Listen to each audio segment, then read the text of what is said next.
Goeiedag geliefde disipel van Jesus en baie welkom by nog 'n episode van In Jesus Bybelstudie.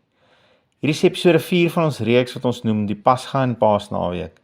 En ons kyk hoe dat Jesus die letterlike vervulling was van elke stukkie detail van die Pasga en die Pasga lam wat ons vind in Eksodus 12. En ons het in ons vorige episode daarna gekyk hoe dat die Pasga lam op die 10de van die maand in die huis ingeneem moes word en dan daar in bewaring gehou moes word tot op die 14de. Wanneer die lam op die agtermiddag geslag moes word om dan daai aand geëet te word. Nou hoekom hierdie 5 dae? Nee, wag Jacques, hierdie is jou wiskunde is de mekaar. Dis net 4 dae. 14 minus 10 is 4. Kom ons tel gou saam. Hulle neem die lam in op die 10de dag. Dis dag 1. Die 11de dag is dag 2. 12de dag, dag 3. Die 13de dag 4 en dan die 14de is die 5de dag wat hierdie lam in die huis is. Nou wat is die merkwaardigheid van 5 in die woord? 5 word in baie gevalle gebruik in die konteks of simboliek van genade. Kyk byvoorbeeld gou saam met my na Genesis 6 vers 8. Hy lees in die 53 vertaling, maar Noag het genade gevind in die oë van die Here. Hierdie is die heel eerste keer dat die woord genade in die Bybel voorkom. En dit is ook die 5de keer dat Noag se naam in die Bybel voorkom. 5 en genade in 1 vers. Sjoe, is God se woord nie intentioneel nie. Nou so kan jy self jou eie prentjie begin inkleer van wat die 5 dae van die Pasga lam in die Israeliete se huis beteken het. Maar een ding is duidelik, hierdie lam, hierdie hele Pasga fees is gegee uit genade. Dit kom van 'n God wat gedryf word deur sy liefde vir sy mense en aan hulle volkome verlossing wil gee en dit sou alles uit genade wees. Dit sou 'n oorwinning wees wat hulle net in moes uitstap en in besit neem en dis presies wat genade vir my is. God se voorsiening gebore uit sy onvoorwaardelike liefde vir my.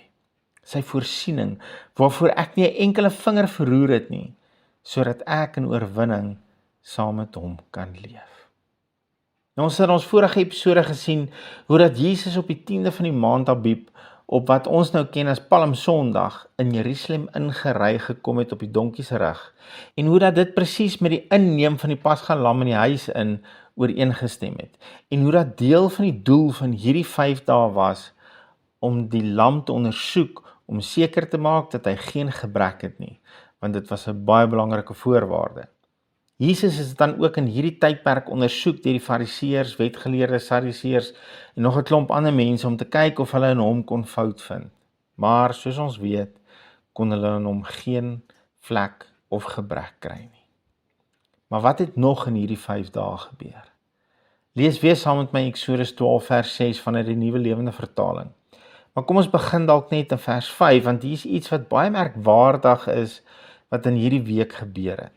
Vers 5 lees so: dit moet 'n rammetjie wees uit die skape of die bokke wat 'n jaar oud is en waarmee daar niks verkeerd is nie. Hy verwys na die Pasga lam en dan begin hy met hierdie woordjie dit. Dit moet 'n rammetjie wees. En ek sê weer wat ek die vorige keer gesê het, die Nuwe Lewende Vertaling het hierdie gedeelte grammaties vir my perfek reg gekry. Toe hierdie lam in die huis ingeneem is, was hy 'n dit. Hy was onpersoonlik.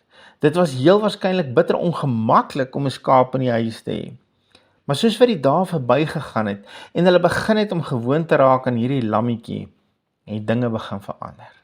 En hierdie is nou nie in die skrif nie, maar ek vermoed die kinders het hom dalk begin vryf en naderhand begin om hom vas te hou en drukkies te gee en dalkies het hulle begin om sy hare te borsel en 'n strikkie om sy stert te bind en nie teen die 3de dag het hy dalk al 'n naam gekry.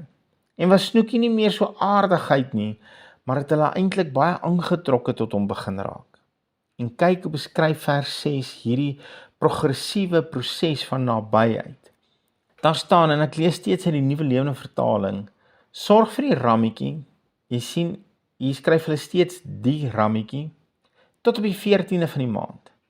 Elke gesin in Israel moet teen skemertyd sy rammetjie slag. Sien jy die verandering? Die lam het begin as 'n dit en 'n die, maar na die 5 dae, teen die tyd wat hy geslag moes word, was hy sy rammetjie. hulle rammetjie, hulle baie persoonlike rammetjie. En as jy vir interessanter die oorspronklike Hebreëus gaan ondersoek, dan is daar ook 2 verskillende woorde. Dis presies wat hier gebeur het. Die eerste een was baie onpersoonlik, maar die laaste woord wat gebruik word, is baie persoonlik.